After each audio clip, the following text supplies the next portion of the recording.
Hoje nós tivemos aqui pela manhã o nosso missionário, pastor Kleber, missionário nosso em África do Sul, e em transição para o Togo, um outro país da África, em que ele deverá dar continuidade ao trabalho missionário que ele está fazendo lá.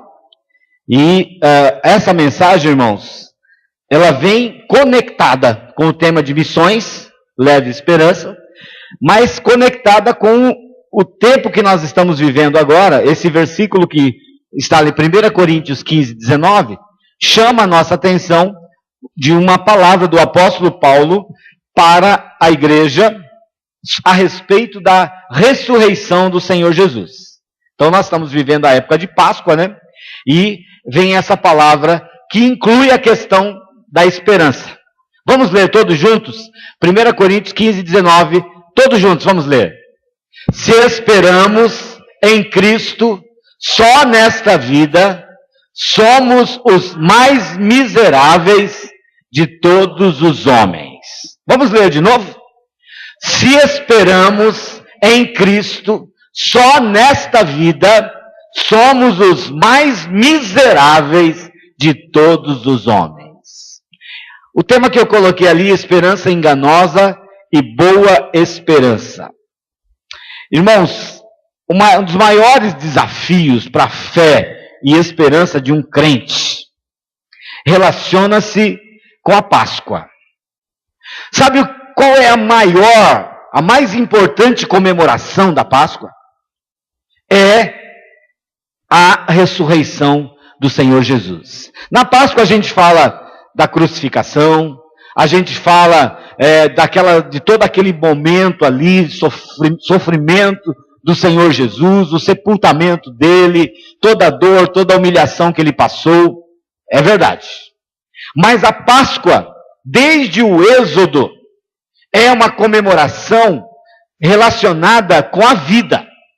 O fato de que o anjo do Senhor, lá no Êxodo, lá no Egito, o anjo da morte não entrou nas casas onde havia o sangue nas portas. Entrou em todas as outras casas, mas onde havia sangue nos portais da casa, ele não entrou. Ele ali preservou a vida. Irmãos, a grande mensagem da Páscoa é essa: a mensagem da vida. A vida que Jesus conquistou para nós, por nós. E essa vida foi conquistada, irmãos, pelo ato da ressurreição do Senhor. Ele entregou-se, sofreu, humilhado, machucado e envergonhado. Mas não era isso suficiente. Era preciso que Jesus ressuscitasse dos mortos, como de fato aconteceu. E esse versículo que o apóstolo Paulo nos dá ali, irmão, essa exortação à igreja, é um versículo que nos chama a atenção de uma coisa muito, muito séria. Nós precisamos refletir, pensar mais uma vez a respeito da ressurreição. Se nós não acreditamos na ressurreição, se a ressurreição de Cristo não é uma realidade para você, se a tua fé, a tua esperança não está baseada na ressurreição do Senhor Jesus, a sua fé, a sua condição de crente ou de membro de igreja, o torna dos mais miseráveis sobre a terra. O que significa isso? Que palavra é essa tão dura que o apóstolo Paulo dá à igreja? Eu quero chamar a sua atenção para aquela imagem ali que eu recebi essa semana. Ela me chamou muita atenção, eu até fiz algumas postagens e mandei para alguns. Essa ovelha foi encontrada 6 anos sem os cuidados pastorais. Essa ovelha.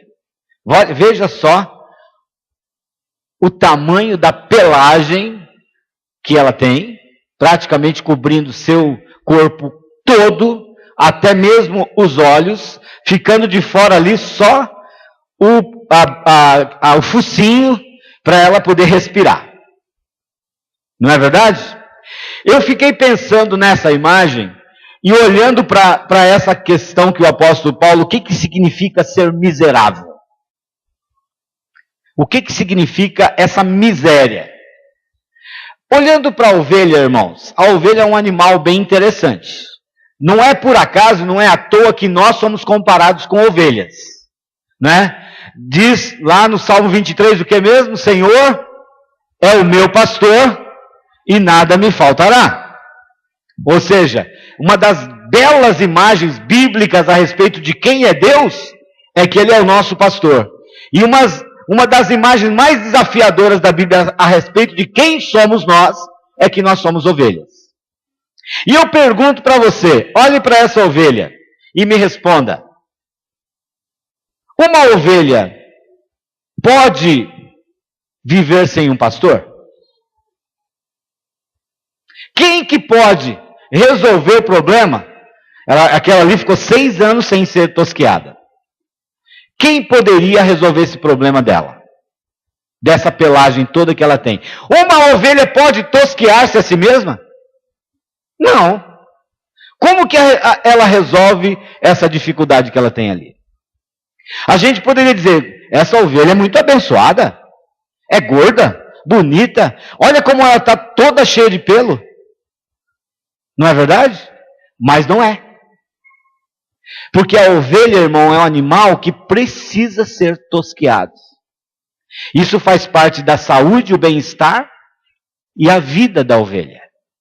Se ela não for cuidada, tosqueada, se ela não for tratada pelo pastor, ela vai morrer de tanto que ela está acumulando para si mesma. O tanto de pelo que ela está acumulando no seu corpo. O peso que ela está acumulando ali. Vocês não podem imaginar o que tem debaixo daquele pelo. 6 anos sem ser cuidada? Imagina o tanto que pode ter ali de carrapato, de piolho e de outros tipos de parasitas que naturalmente gostam, né, de viver debaixo de uma pelagem dessa. Então, a ovelha, ela precisa ser tosqueada. A ovelha precisa ser ajudada pelo pastor. A ovelha precisa ser cuidada. Se ela não for tratada, cuidada, sabe o que acontece com ela? Ela vai morrer de tanto peso. Ela vai morrer de tantos bichos que vão se alojar no corpo dela e vão fazê-la, então, morrer sugada praticamente. Então, vamos pensar sobre isso. O que é essa? Somos os mais miseráveis. O que significa ser o mais miserável na terra? Irmãos, é contraditório. Mas quanto mais nós acumulamos para nós mesmos, mais miseráveis somos. Não parece contraditório? Parece que assim, quanto mais a gente guardar, quanto mais eu tiver guardado, quanto mais eu guardar para mim mesmo, eu vou ficar mais rico, eu vou ficar mais poderoso, vai ter mais abundância. Mas não é. Parece contraditório, mas a verdade é, quanto mais nós liberamos as bênçãos da nossa vida, mais nós somos abençoados. Quanto mais nós guardamos para nós mesmos, nós nos tornamos mais miseráveis. Bem, olhando para o nosso cartaz, a próxima tela, ali eu consegui uma imagem um pouco melhor, vocês estão notando? O nosso missionário hoje esteve aqui conosco e explicou esse cartaz que está aqui embaixo. Ali eu consegui uma imagem um pouquinho mais clara, né? E para todos poderem entender, quem não veio de manhã, agora eu vou falar. Esse cartaz foi explicado pelo nosso missionário hoje. E ali nós temos uma cena, segundo o nosso missionário, uma cena real de um funeral. 2 mulheres estão chorando, clamando. Uma criança está no colo de uma delas. E essa criança está morta. Irmãos, essa é uma imagem típica hoje dessas regiões do mundo de perseguição e de refugiados. Muitas pessoas tendo que abandonar sua terra, sua casa, sua família, fugindo. E esse terror, né, de pessoas clamando, pessoas perdendo seus filhos, pessoas perdendo tudo por causa da perseguição que há nesses países lá no Oriente, né? E a imagem desse rapaz ali, né, que a gente pode dizer um belo rapaz, bonito, até poderia comparar com aquela ovelha da figura anterior, né? Um belo rapaz, bonitão, né? Eu acho que ele arrumaria uma namorada facilmente, né? Mas o seu olhar profundo, o seu olhar vagando, o seu olhar como se não tivesse acontecendo nada. O clamor está acontecendo, a criança está morta, um velório está acontecendo e ele está indiferente. Indiferente. Não percebe, não sente e, portanto, não faz nada. Está olhando para si mesmo. Está olhando para a sua própria vida. E nós estamos vivendo, irmãos, uma época, um tempo em que as pessoas estão cada vez mais tendo essa atitude egoísta, egocêntrica, solitária, de olhar tudo ao seu redor e não se importar. Essa é a realidade que nós estamos vendo e que leva-nos a pensar sobre a campanha de missões Leve Esperança. Irmãos, há um tipo de esperança enganosa, falsa, que tem levado muitos cristãos a uma indiferença quanto aos que choram e clamam. É uma verdade. Então nós precisamos entender, essa esperança que nós temos em Cristo Jesus, ela nos faz levantar. É uma boa esperança. É uma boa esperança. Porém, há um tipo de esperança falsa, enganosa. Vamos olhar um pouquinho mais aí. Veja bem, o assunto de Paulo aos Coríntios é a ressurreição de Jesus. Muitos duvidavam e questionavam. Outros fantasiavam, dizendo que Jesus seria apenas uma imagem passageira sobre a terra. Irmãos, lá no primeiro século, na igreja lá em Corinto, a igreja em Roma, a igreja em Éfeso e outras igrejas, todas elas recebem uma palavra sobre essa questão, né? Como assim? Como Jesus ressuscitou? Né? O fato de que Jesus ressuscitou outros, né? Nós lemos essa semana aqui sobre a viúva de Naim. Jesus chegou lá no funeral, né? E ressuscitou uma criança, menino, e entregou para sua mãe. A gente poderia dizer, alguma coisa aconteceu, um fenômeno natural, certamente alguma coisa aconteceu que esse menino voltou a viver. Alguns céticos vão dizer, olha, isso aí foi uma coincidência. Parece que ele estava morto, mas não estava. Jesus chegou na hora, percebeu, como ele era muito, muito sábio, percebeu e tirou, levantou o menino. Poderia ser questionado. Muita gente questiona o milagre, né? Muita gente questiona algo sobrenatural que aconteceu, dizendo, olha, coisas extraordinárias acontecem. Não necessariamente é um milagre. Mas, irmãos, quando se trata da ressurreição do Senhor, vamos lembrar como é que é? Como que aconteceu? Jesus foi preso. Diz a palavra que na hora que ele foi preso, ele já estava suando gotas de sangue. Tal era a pressão que ele vivenciava. Quando ele foi preso, foi levado aos tribunais. E a partir dali começou uma tortura sobre o Senhor Jesus. De maneira tal que foi colocada uma coroa de espinhos na sua cabeça. Ele começou a sangrar na cabeça. Ele começou a sofrer chibatadas. Ele começou a sofrer todo tipo de tortura, de maneira que o seu sangue ia sendo derramado por onde ele passava. A gente conhece a história, a gente sabe. Só quero que você entenda.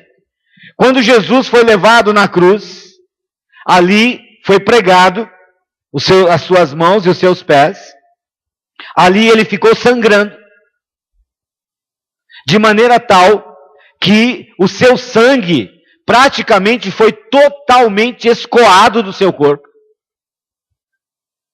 Imagino e penso que Jesus deu toda gota de sangue do seu organismo naquele momento, naquele sacrifício.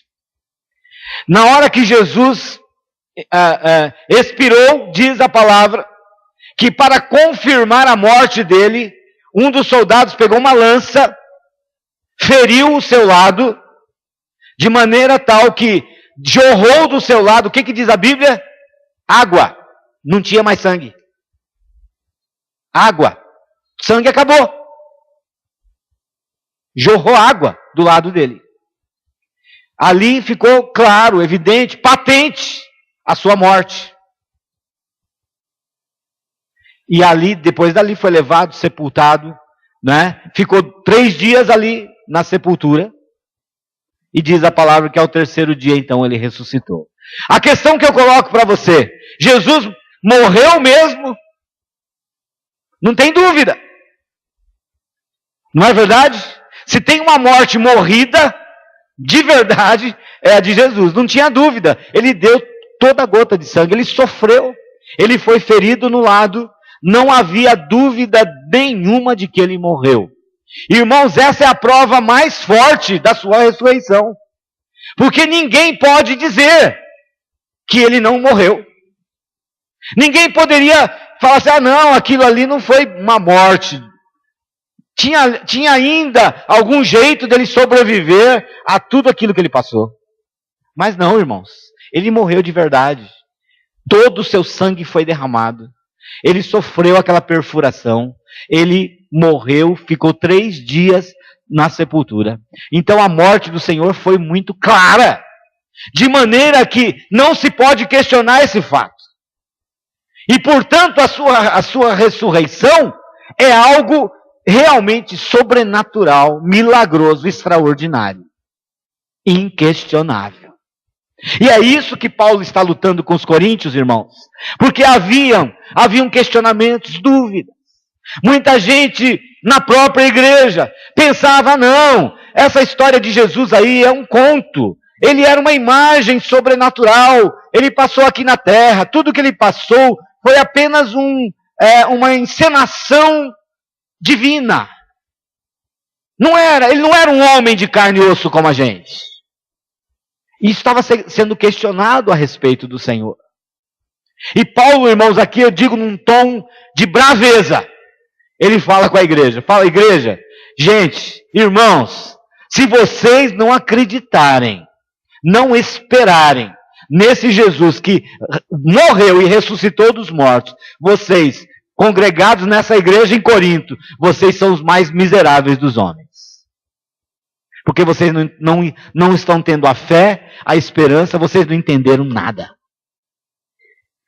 Então, é chamada a nossa atenção nessa palavra, irmãos, a respeito do em que nós esperamos, em que nós aguardamos. Atitudes miseráveis dos homens. Há aqueles que não se deixam tosquear e acumulam todo tipo de parasitas, como carrapatos e piolhos, já mencionei, que sugam a sua vitalidade, a sua saúde. Irmãos, quando nós não temos a esperança da vida eterna, da ressurreição, sabe o que nós fazemos? É natural do homem. Nós começamos a acumular coisas. Eu começo a esperar nas coisas que eu consigo acumular. Eu começo a colocar a minha fé, a minha expectativa, a minha esperança nas coisas que eu consigo angariar. Isso é uma atitude miserável. Irmãos, é pura verdade. Nós não vamos levar nada desse mundo na nossa morte, no nosso caixão, no nosso sepulcro. É verdade. Porém, as pessoas ainda continuam tendo a atitude de somente acumular para si. E quando nós temos essa atitude, irmãos, nós somos atacados por esses parasitas. Quando nós não temos aquela condição de crer, de confiar que há algo maior, que Deus está nos suprindo, nós não precisamos depender de nada, nem de ninguém, a não ser do Senhor. Nós não vamos ter nenhuma dificuldade de nos abrirmos para a tosquia, né? Eu não sei. Eu fico imaginando como é que é uma ovelha sendo tosquiada. Você pode imaginar? Será que ela está sendo dilapidada? Será que ela está sendo roubada? Né? O pastor de verdade, irmãos, que cuida de ovelhas, ele sobrevive de duas coisas que a ovelha lhe oferta: o leite e a lã. São duas coisas que o pastor retira da ovelha. O açougueiro não. O açougueiro mata a ovelha e vende a carne no mercado. Né? Ele tem um rebanho, e quando o rebanho não interessa mais, não está mais sendo suficiente, não tem leite, não tem mais a lã, então ele mata e vende. Assim é o açougueiro. Assim é aquele que cuida do rebanho mercenário. Mas o pastor de verdade não. Ele conhece as suas ovelhas, sabe o nome, trabalha com elas, leva para lá, traz para cá, faz a tosquia quando precisa, tira o leite quando precisa. É assim que é a sobrevivência do pastor e da sua ovelha. Irmãos, essa figura é exatamente o que Deus quer que nós entendamos. O relacionamento dele conosco é esse. Ele nos ama e ele quer que nós sejamos abertos para doarmos de nós mesmos àqueles que necessitam. É para isso que nós existimos. Muitas pessoas, quando são desafiadas a ajudar, a doar, a entrar numa causa, muitas pessoas se sentem dilapidadas. Muitas pessoas sentem que estão sendo roubadas. Mas isso é enganoso. Isso é mentira. Irmãos, entendamos que a oportunidade de doar é a oportunidade de saúde para a tua alma. É a oportunidade de você viver melhor a sua vida. É a oportunidade de você produzir o melhor que a tua vida pode produzir, que é importar com alguém, amar alguém, ajudar alguém, fortalecer alguém. É para isso que a gente existe. Nós não existimos para sermos uma ovelha como aquela ali, cheia, lotada de si mesma, e que vai morrer em si mesma, se não for tosquiada, se não for cuidada, se os piolhos e carrapatos ali não forem tirados. Vai morrer, sugada no seu próprio egoísmo. Essa é uma atitude miserável. Outros se tornam pesados de boca e coração, levando fardos enormes e obrigando outros também a fazê-lo. Irmãos, eu lembrei daquela palavra que Jesus falou sobre o fardo pesado.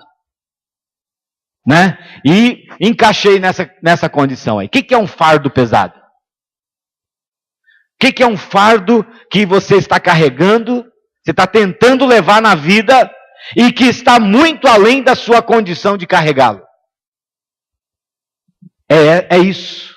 Quando nós nos tornamos pesados demais. Essa questão de ser pesado de boca e de coração. Irmãos, quantas pessoas estão carregando esse fardo da mágoa, da raiva, da ira dentro do seu coração? É um fardo pesado demais. E muitas pessoas estão admitindo a raiva, a ira, a mágoa, e entendendo assim, eu tenho que carregar esse negócio mesmo. É mais ou menos aquela ovelha, carregando um peso que ela não tem que carregar. Carregando uma pelagem que ela não precisava levar. E muita gente tem feito isso. Está tentando carregar sentimentos, mágoas, dores, tristezas na sua vida. Não quer se livrar dessas coisas. E o pior, ainda coloca esse peso sobre outros também. Aquele que não perdoa, não admite ver um perdoando o outro. Já viu isso? Quem tem o coração cheio de mágoa, não admite alguém manifestando bondade com outro. Como assim? É mentira, isso é hipocrisia. Como que uma pessoa pode perdoar outra? Como que uma pessoa pode ser bondosa com a outra? Isso é hipocrisia, isso é mentira. Irmãos, aquele que carrega esse fardo não pode aceitar, admitir que haja possibilidade de viver a vida sem ele. e leva outros a carregarem também.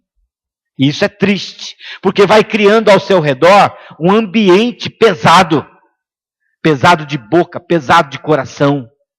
Fala o que não deve, porque o seu fardo está pesado demais. Precisa ser tosqueado.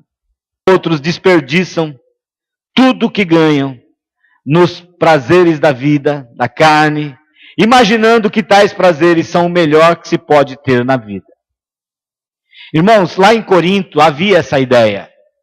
Os irmãos em Corinto estavam com lutas para entender a ressurreição do Senhor, porque muitos deles não conseguiam entender uma vida de fé, de comunhão, de oração e de doação.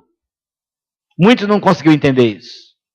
E por isso, muitos entendiam o seguinte: o que eu ganho, o que eu recebo, o que é me dado, é para que eu desfrute dos prazeres, do melhor que eu consigo produzir para mim mesmo. Muitos entendiam isso. E muitos na igreja estavam tomando essa atitude de aproveitar o máximo. Já que Jesus vai voltar, já que Jesus virá logo, então vou usar a minha vida, vou fazer com a minha vida os prazeres, o melhor que eu conseguir fazer. Vivendo uma vida totalmente egoísta. Uma contrariedade. Mas é assim que muitos estão vivendo a vida. Muitas pessoas estão vivendo a vida em prazeres passageiros. Buscando, gastando tudo que tem só por si e para si. Na busca de ganhar prazeres e prazeres dessa vida. Irmãos, quem vive somente para os prazeres dessa vida, vive miseravelmente. Porque não experimenta a alegria de poder partilhar com alguém jamais. E essa alegria, esse prazer é da eternidade. É da vida eterna que o Senhor foi nos preparar. Chama a tua atenção, para a gente finalizar essa palavra, o anjo falando: por que procurar entre os mortos aquele que está vivo? Não está aqui, ressuscitou.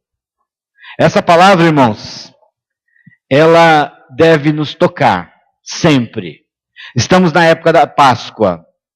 E essa busca ainda continua. Muitas pessoas estão numa expectativa de um Jesus morto. A Páscoa é apenas isso. Uma lembrança de um Jesus que morreu. Coitadinho dele. Né? Muita gente até chora quando vê o filme, né? Quando vê o teatro, quando vê as expressões que existem. Aqui em Arapongas tem um grande teatro, né? Que acontece no Parque das Nações. Um grande teatro. Hoje? Olha, até tá faltando alguns aqui, né? Tô sentindo. Senti a falta, alguns bancos estão vagos aqui. Algumas pessoas estão lá vendo. E até vão chorar. Mas, irmãos, infelizmente a Páscoa para muita gente é isso. É chorar, é lamentar, é olhar para o Jesus morto e olhar e dizer: coitadinho dele, como ele sofreu. Como ele sofreu. E é só isso. Mas o nosso desafio, irmãos, é esse, de olharmos melhor e ver que, na verdade, ele ressuscitou dos mortos. Ele não é um coitadinho, não. Ele não precisa da sua dó. Ele fez aquilo porque ele quis fazer. Ele doou a vida dele porque ele quis doar. Ele não foi obrigado a fazer isso. Ele amou você. Ele deu a vida por você. E ele retomou a vida no poder dele por você. Ele não está mais aqui. Ele ressuscitou. Essa é a base da esperança que nós temos, irmãos. A base da nossa esperança é o fato de Jesus ter doado de si mesmo o máximo que ele podia e ter conquistado a ressurreição. A prova de que funciona. Quando nós amamos, quando nós doamos, nós somos abençoados. Essa é a base. A esperança que nós temos que ter, irmãos, na humanidade, nas pessoas, é essa. A esperança de que, uma vez que Jesus entrar na vida de alguém, Ele salva, Ele liberta, Ele transforma essa pessoa. E a sua vida muda radicalmente. A esperança da igreja é essa. Eu sei que muita gente já perdeu a esperança na humanidade. E talvez alguns estão assistindo lá hoje e pensando assim, a humanidade não presta mesmo. O ser humano não serve para nada. É inútil. Olha o que eles fizeram com Jesus. Muita gente está pensando isso. E ele não está tomando conta que ele mesmo é que fez isso com Jesus. Nós fizemos isso com Jesus. É o meu pecado que Jesus levou na cruz. Não é verdade? Não é o pecado do outro, não, é o meu. Eu sou participante da crucificação do Senhor. Eu, pelo meu pecado, pela minha rebeldia, pela minha incredulidade, eu estava lá naquela multidão dizendo crucifica. Sou eu. Portanto, eu entendo que Jesus me alcançou, me libertou, me transformou. E eu entendo que Ele pode fazer isso para cada pessoa que o buscar, que o receber. Irmãos, a esperança que há na ressurreição de Cristo é a esperança de que qualquer e toda pessoa pode ser alcançada e salva. Nós, igreja, não podemos entrar nessa onda de que a humanidade não presta e que não tem mais nada o que fazer. Ao contrário, Jesus ama cada pessoa e Ele já fez tudo o que precisava em amor pelas pessoas para alcançá-las. Na próxima tela, essa imagem é linda. A cruz vazia.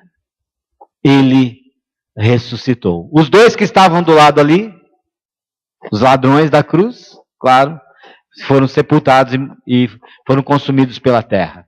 Jesus, porém, ressuscitou dos mortos. A boa esperança, irmãos, é a esperança que crê que a cruz verdadeiramente está vazia. Ele ressuscitou. E para finalizar, a boa esperança, eu quero finalizar com a imagem dessa ovelha.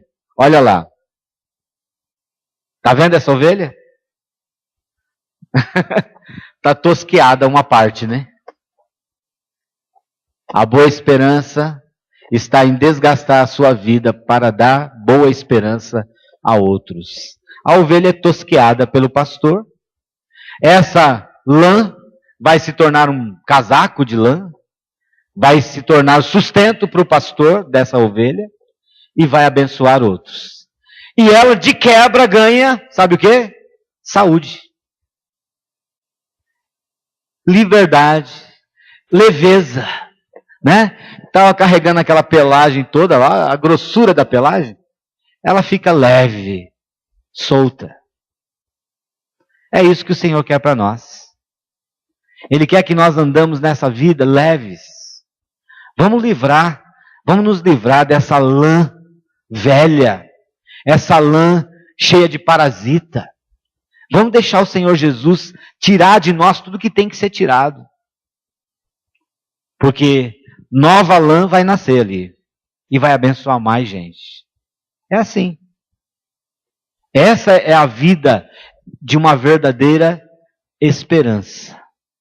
Eu tenho uma expectativa de vida baseada nisso. De que quanto mais o Senhor me der, mais eu poderei doar.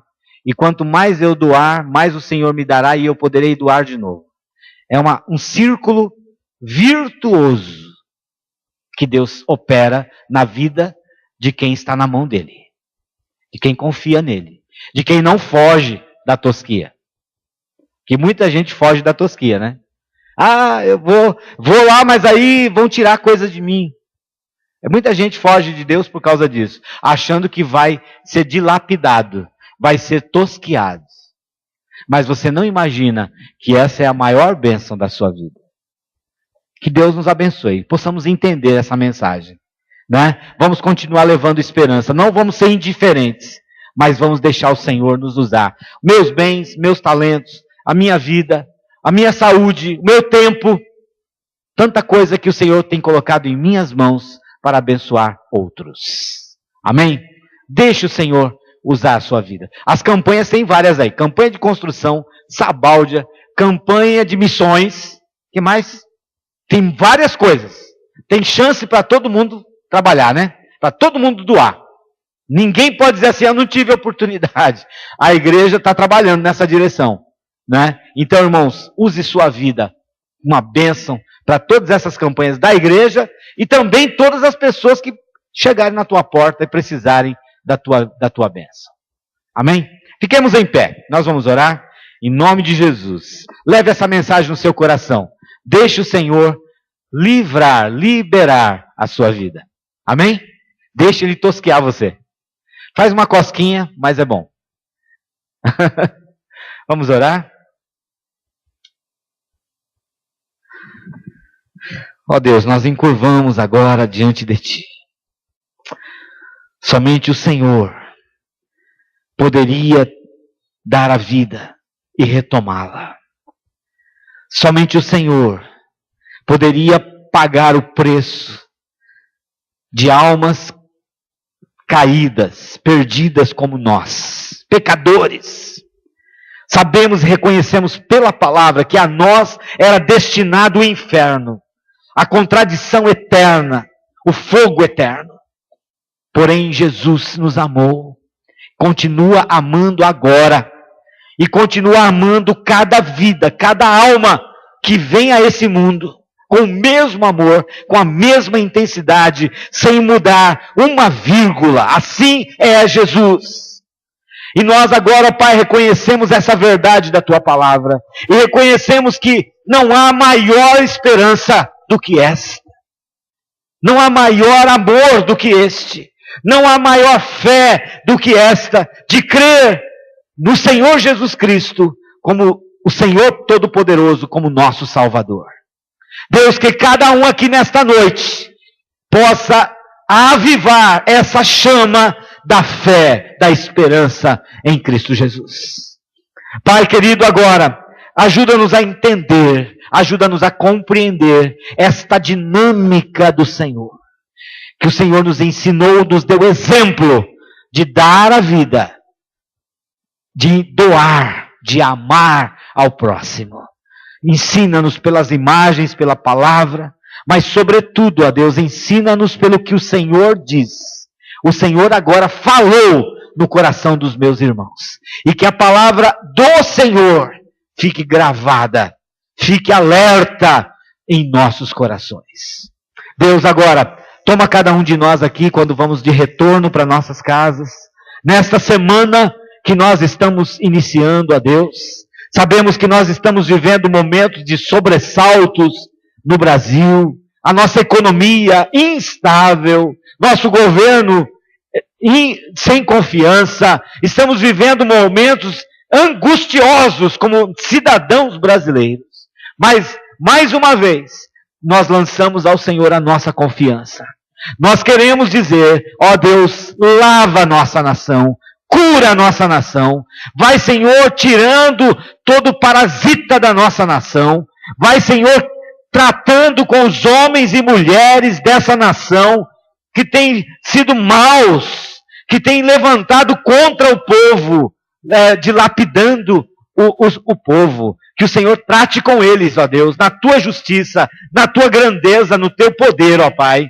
Nós lançamos a Ti, Senhor, a nossa confiança, que na verdade é o Senhor que nos governa, é o Senhor que está nos sustentando, é o Senhor que nos proverá.